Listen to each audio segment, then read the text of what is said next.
जेठानी से लिया ससुराल। सोलापुर में सुनीता के पति की एक्सीडेंट में मौत हो गई। उसके बाद वो अपने बेटे हर्ष के साथ ससुराल में अकेली रहती थी। उसका और कोई नहीं था, इसलिए मजबूरी में उसे अपने देवर मनोहर और देवरानी काजल के साथ रहना पड़ा। काजल का घर पर राज चलता था और सुनीता के लिए ये ससुराल किसी जेल से कम नहीं था। काजल ने सुनीता को घर के बाहर नौकरों वाले छोटे से कमरे में उसके बेटे के साथ रख दिया था। एक दिन सुनीता किचन में चाय बनाते हुए अपना हाथ जला बैठती है। जलने की वजह से वो दर्द से कराहने लगती है, लेकिन बिना रुके चाय ट्रे में रख कर बाहर लाती है, जहां हॉल में काजल और मनोहर अपने बेटे राहुल के साथ आराम से बैठकर नाश्ता कर रहे थे। अरे सुनीता, इतनी देर क्यों लगा दी? क्या चाय के पत्ते खुद उगाने आसाम गई थी? लगता है काजल भाभी अब बूढ़ी हो रही है। उनके हाथों में पहले जैसी फुर्ती नहीं रही। बस ला रही हूँ भाभी। हे भगवान, ये क्या कर दिया? चाय है या धोबी घाट का पानी है? लगता है भाभी को अब स्वाद की भी समझ नहीं रही। चीनी तो मैंने सही डाली थी भाभी, आप एक बार चख लीजिए ना। उफ, मेरे तो नसीब ही फूट पड़े, दिन की शुरुआत ही खराब कर दी। लगता है भाभी आजकल बस भगवान भरोसे खाना बना रही है। अब ये बेकार चाय पीकर मैं क्या दिन भर सिर दर्द झेलूं? मुझे माफ कर दो भाभी, मैं दूसरी बना देती हूँ। अरे अब रहने दे, तेरा बनाया कुछ ढंग का हो ही नहीं सकता। सुनीता कांपते हाथों से टूटे कप के टुकड़े समेटने लगती है। उधर हर्ष चुपचाप एक कोने में सहमा हुआ बैठा अपनी माँ की बेबसी देख रहा था। अब रात को सुनीता अपने कमरे में चुपचाप बैठी थी। हर्ष बिस्तर पर लेटे लेटे अपनी माँ के चेहरे की उदासी महसूस कर रहा था। माँ, तुम दिन भर इतना काम करती हो, फिर भी सब तुम्हें ताने मारते हैं। बेटा, औरत का काम यही है, सबको खुश रखना। लेकिन माँ, चाचा चाची तुम्हारे साथ बहुत गलत कर रहे हैं। अरे बेटा, अपने ही घर के लोगों से लड़ाई नहीं करते। पर माँ, मुझे अच्छा नहीं लगता। जब मैं बड़ा हो जाऊंगा तो तुम्हें इस दुख से निकाल लूंगा। बेटा, घर छोड़ने से घर नहीं बसते, प्यार से बसते हैं। लेकिन माँ, ये घर तुम्हारे लिए जेल जैसा बन चुका है। बस बेटा, मैं ठीक हूँ, तो इन बातों में मत उलझ। लेकिन मैं एक दिन सब बदल दूंगा। सुनीता हर्ष को सीने से लगाकर उसकी पीठ सहलाने लगती है, लेकिन उसकी आंखों में भी दर्द और बेबसी साफ झलक रही थी। अगली सुबह काजल अपने मैले कपड़े सुनीता के हाथ में पकड़ाती है।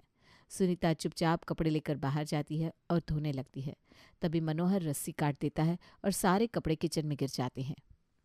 हे भगवान, देखो देखो, इसे कपड़े धोने भी नहीं आते। अब ये सारे कपड़े फिर से धोने पड़ेंगे, है ना भाभी? मैं फिर से धो दूंगी ये सारे कपड़े, कोई बात नहीं। अरे छोड़, जब हाथ पैर ही बेकार है तो कर ही क्या सकती है। माँ, हम यहाँ से चले क्यों नहीं जाते? बेटा, ये घर तेरा भी है, यूं छोड़कर नहीं जाते। एक दिन मैं इन सबको सबक सिखाऊंगा। अरे छोटा बच्चा भी अब बड़ा बड़ा बोलने लगा। अरे सुन, बड़ा आया माँ का हीरो बनने, जरा दूध के दांत तो गिरने दे पहले। काजल और मनोहर खिलखिलाकर हंसते हैं, लेकिन सुनीता के चेहरे पर चिंता की लकीरें गहरी हो जाती है। ज्यादा कपड़े धोने की वजह से अगली सुबह सुनीता को तेज बुखार आ जाता है, लेकिन काजल उसे उठाकर काम पर लगा देती है। कांपते हाथों से सब्जी काट रही सुनीता अचानक बेहोश होकर गिर पड़ती है। हाय राम, अब ये कौन सा नया नाटक शुरू हो गया? पानी डालो, खुद ही उठ जाएगी। माँ, माँ उठो ना। बेटा, मैं ठीक हूँ। जा अपनी माँ को बिस्तर पर सुला दे, और जब होश आए तो सब्जी काटने भेज देना। तुम लोग कितने बेरहम हो। अरे तू अभी बच्चा है, बड़ों की बात समझने में तुझे अभी समय लगेगा बेटा। मैं बच्चा नहीं हूँ, और अब मैं चुप नहीं बैठूंगा। अरे देखो तो, हमारे ही टुकड़ों पर पलने वाला अब हमें ही आंखें दिखा रहा है। अब वक्त आ गया है कि तुम सबका असली चेहरा सबके सामने लाओ। सुनीता अपने बेटे की आंखों में गुस्सा देखकर डर जाती है। उसे लगता है कि अब घर में कुछ बड़ा होने वाला है। रात के समय सुनीता बिस्तर पर लेटी हुई हर्ष के बारे में सोच रही थी। उसकी आंखों में चिंता और डर था। हर्ष के गुस्से की वजह से वो खुद को कमजोर महसूस कर रही थी। दूसरी ओर काजल और मनोहर मजाक करते हुए एक दूसरे से सुनीता की हालत देखकर उनकी हंसी उड़ा रहे थे। हर्ष को क्या पता इस घर में कौन सी औरत सही है और कौन गलत, लेकिन क्या सुनीता भी ना अपना बढ़िया टाइम पास करा रही है। सच में इसका बेटा बड़ा हो गया है तो अब उसके मुंह से बोलने की बारी भी आ गई। अरे बोलने दो ना, इन दोनों माँ बेटों की अकल चुन चुन के ठिकाने लगाऊंगी। देख लेना तुम। उधर दूसरी तरफ सुनीता को हर्ष की चिंता सता रही थी। बेटा हर्ष, तुम ऐसा कुछ मत करना, इस समय मैं बहुत तकलीफ में हूँ। माँ कुछ नहीं होगा, सब ठीक हो जाएगा। अगले दिन काजल फिर से सुनीता को काम पर लगा देती है। इस बार काम और भी बढ़ा दिया जाता है। उसको कपड़े धोने, खाना बनाना, बर्तन धोना, पोछा मारना, इन काम के साथ घर की साफ सफाई भी करनी पड़ती है। ये सब करके सुनीता बहुत थक जाती है, लेकिन फिर भी वो काम करती रहती है। हर्ष किचन में जाकर देखता है कि उसकी माँ को काम करने में बहुत परेशानी हो रही है। माँ तुम आराम करो, मैं काम कर दूंगा। क्या हो रहा है? हाँ, तुझे लगता है कि तेरी माँ से ये थोड़ा सा काम भी नहीं होगा? नहीं हर्ष बेटा, तुम्हें परेशान होने की जरूरत नहीं है, तुम चाहो। माँ तुम अब काम कैसे कर पाओगी? तुम्हें देखकर ऐसा लगता है कि तुम बहुत कमजोर हो चुकी हो। देखो तो, अब लड़का भी माँ की जगह लेने के लिए तैयार है। बस बेटा, मुझे कोई मदद नहीं चाहिए। बिल्कुल नहीं, मैं एक दिन इन सबको उनकी औकात दिखा कर रहूंगा। लगता है तू बहुत बड़ा आदमी बन गया है, तभी तो दिखाएगा ना हमें हमारी औकात। खाने के लिए दाना नहीं और हमको औकात दिखाने की बात कर रहा है। अभी मेरा दिमाग खराब हो गया तो तुझे और तेरी माँ दोनों को सड़क का रास्ता दिखा दूंगा। खाने को मिल रहा है इसलिए इतनी अकड़ है ना इसमें। नहीं नहीं, ऐसा कुछ मत करना, मैं अपने बेटे के लिए माफी मांगती हूँ। काजल और मनोहर की बातें सुनकर हर्ष का गुस्सा और बढ़ जाता है, लेकिन सुनीता चुप रहती है। अब समय बीतते बीतते हर्ष बड़ा हो जाता है, लेकिन उसकी पढ़ाई पूरी नहीं हो पाती। ये क्या कर रही हो? घर का काम करो सुनीता, हर्ष को क्या सिखा रही हो? देख लेना सब, वो दिन अब दूर नहीं जब मेरा बेटा बड़ा आदमी बनेगा। माँ रहने दो अभी, रात में पढ़ा देना वरना चाची तुम पर गुस्सा करेंगी। हाँ ठीक कहा बेटा, जा तू जाकर ये सब पढ़ ले तब तक। एक दिन अचानक घर पर हर्ष के रिश्ते वाले आते हैं। सब कुछ अच्छा लगता है, लेकिन काजल जब लड़की की फोटो देखती है तो उसका इरादा कुछ और हो जाता है। हर्ष के लिए बढ़िया रिश्ता आया है, क्यों ना इस लड़की की शादी राहुल से करवा दूं। पर वो तो अभी छोटा है भाभी। अरे कोई फर्क नहीं पड़ता, तू अपने काम से काम रख, मेरे काम में दखल ना दे। लेकिन ये गलत बात है, रिश्ता हर्ष के लिए आया था, राहुल के लिए नहीं। तो ठीक है, उन रिश्तेदारों को तेरी हालत बता देती हूँ। अब कोई नौकरानी के बेटे से अपने बेटे की शादी थोड़ी ना कराएगा। ऐसा ना करना भाभी, हमारे घर के बाहर थोड़ी सी इज्जत बची है, उसको ऐसे ही रहने दो, वरना हर्ष की शादी नहीं हो पाएगी। अब आई ना कल, अब जाकर चुपचाप अपना काम कर। अब राहुल की शादी बबली से तय हो जाती है। सुनीता को लगता है कि बहू के आने से घर में खुशियां आएंगी, लेकिन बबली का रूप काजल को देखकर बदलने लगता है। वो भी सुनीता से अपनी सास के जैसे ही व्यवहार करने लगती है। बबली और काजल ने मिलकर सुनीता से और ज्यादा काम करवाना शुरू कर दिया था। यहाँ झाड़ू क्यों नहीं लगाई तुमने?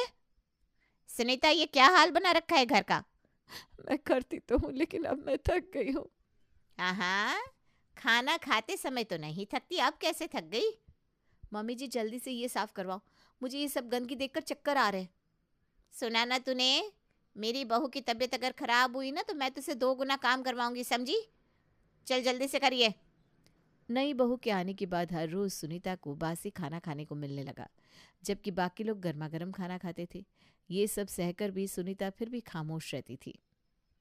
सुनीता, ये ले तेरे लिए बचा हुआ खाना, खा लेना, इसे बर्बाद ना होने देना।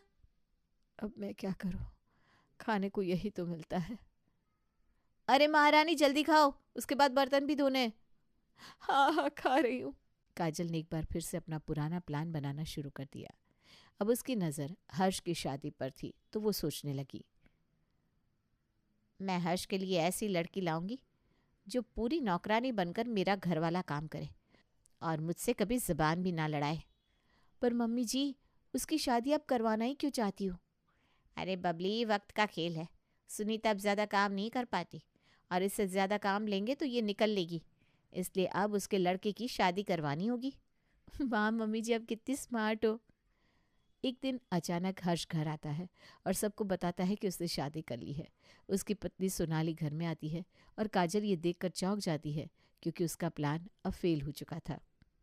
अब ये कहाँ से आ गई? मैं हर्ष की पत्नी हूँ, हम दोनों एक दूसरे से प्यार करते हैं, इसलिए हमने मंदिर में शादी कर ली। खुश रहो बेटा, आज मैं बहुत खुश हूँ। लेकिन मैं खुश नहीं हूँ। ऐसे कोई शादी थोड़ी ना होती है। ये लड़की रहेगी कहाँ? अरे कमाल करती हो आप। मैं अपने पति के साथ उसके घर पर रहूंगी। सोनाली के घर में कदम रखते ही माहौल बदलने लगता है। काजल और बबली को लगता है कि अब उनका राज खत्म हो जाएगा। माँ जी, मैं कोई काम करने में पीछे नहीं हटूंगी। ये क्या नया तमाशा है? तुम भी इस घर में काम करने आ गई? मम्मी जी, ये क्या हो रहा है? मुझे तो कुछ समझ में ही नहीं आ रहा। अरे मुझे क्या पता, मैं खुद समझूं तो तुझे समझाऊंगी ना। मेरा प्लान तो चौपट हो गया। अरे कौन सा प्लान? चुप रहो, तुम्हें तो बाद में समझाऊंगी। काजल और बबली को सोनाली का आना बिल्कुल पसंद नहीं आया। वो अब सोनाली पर चिल्लाने लगते हैं। तुमसे पहले जो काम मुझे करना था अब वो तुम करोगी। मुझे काम करने में कोई दिक्कत नहीं है। मैं तुम्हारी तरह नहीं हूं जो दूसरों से काम करवाऊं। बस करो अब सब लोग। अब हम सब मिलकर काम करेंगे। क्या मतलब? हम सब मिलकर काम करेंगे? मतलब मैं और मेरी बहू। काजल और बबली फिर से मिलकर सोनाली को तंग करने का प्लान बनाते हैं। वो सोचते हैं कि अगर सोनाली को काम में उलझाया जाए तो सुनीता को परेशान किया जा सकता है। हम उसे परेशान करेंगे, फिर देखेंगे किससे काम करवाती है। हाँ, अब हमारे हाथ में सिर्फ एक ही चांस है, इसे गुमराह करना होगा। न जाने अब ये क्या होगा। ये दोनों मेरी बहू के साथ क्या करेंगी? बेचारी मासूम सी बच्ची है। एक दिन काजल अपनी हद पार करती है और सोनाली को ताने मारने लगती है। तभी सोनाली भी उसका जवाब देती है। यह देखकर बबली कहती है, अगर तुमने मेरी सासू माँ के काम में दखल दिया तो मैं तुम्हें छोड़ूंगी नहीं। मेरे लिए मेरी माँ जी की इज्जत से बढ़कर कुछ नहीं है, और तुम जैसी औरत, हाँ, उससे तो मुझे बिल्कुल डर नहीं लगता। तुम क्या समझती हो, तुम हमसे भिड़ोगी? अगर जरूरत पड़ी तो। वैसे मुझे तुम दोनों से डर नहीं लगता। एक दिन सोनाली को घर की सफाई करते वक्त एक ऐसा कमरा मिलता है जो काफी समय से बंद था। वो इसे खोलना चाहती है लेकिन काजल उसे रोक देती है। तुम इस कमरे में क्यों घुस रही हो? मुझे इस कमरे की सफाई करनी है। नहीं, इसकी सफाई नहीं होगी। मेरा कमरा साफ करो जाकर। ऐसा क्या है इस कमरे में? खैर अभी तो जाती हूँ, इसको रात में देख लूंगी। अब रात में सोनाली चुपके से उस बंद कमरे में जाती है और सारे राज का पर्दाफाश कर देती है। वो समझ जाती है कि काजल और मनोहर ने मिलकर पुरानी प्रॉपर्टी में धोखाधड़ी की है, इसलिए वो कमरे में सबूत ढूंढने लगती है। तभी उसको एक पुरानी सी धूल लगी फाइल मिलती है। ये कागजात, ये तो फर्जी प्रॉपर्टी के पेपर्स हैं। मतलब हर्ष के दादाजी ने प्रॉपर्टी के 2 हिस्से किए थे और चाचा ने चालाकी से नकली पेपर्स बनवा लिए। अब मैं इनका राज खोलूंगी। इन सबको नानी न याद दिला दी तो मेरा नाम सोनाली नहीं। अगले दिन सोनाली ने सबको बुलाकर काजल और मनोहर का सच सबको बताया। ये सुनकर हर्ष और सुनीता दंग रह गए। तभी मनोहर सोनाली पर चिल्लाने लगा और उसको धमकाने लगा। तुम नहीं समझोगी इन पेपर्स को, छोड़ दो इसे। ये नहीं हो सकता। तुमको ये फाइल कहाँ से मिली? क्या ये सब सच है? सोनाली, तुम्हें ये नहीं करना चाहिए था।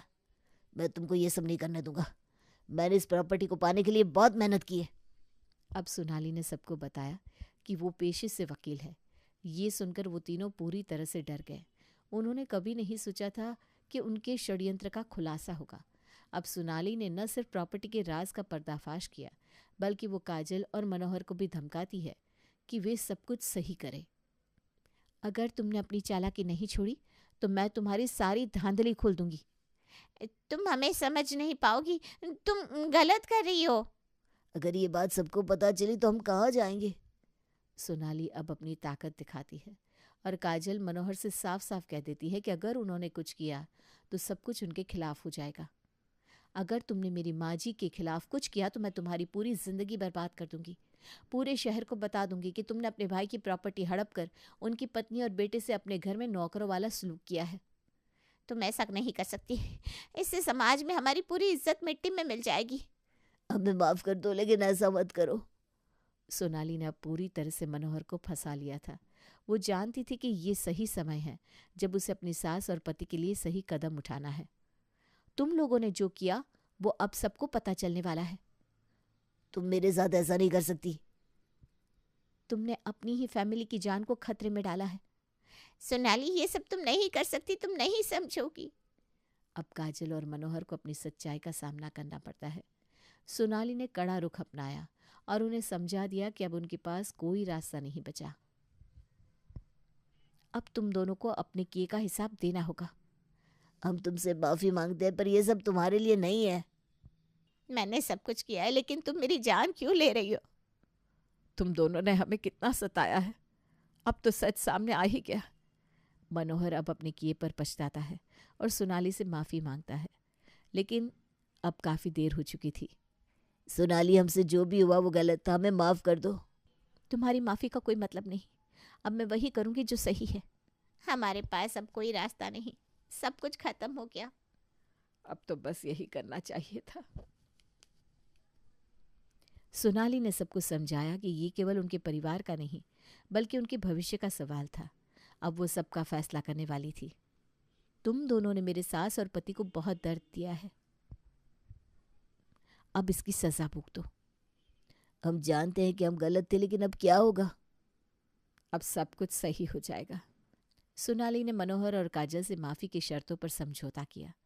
अब सोनाली ने उन्हें अपने हिस्से की प्रॉपर्टी दे दी, लेकिन इस बार नियम और शर्तें तय हो चुकी थी।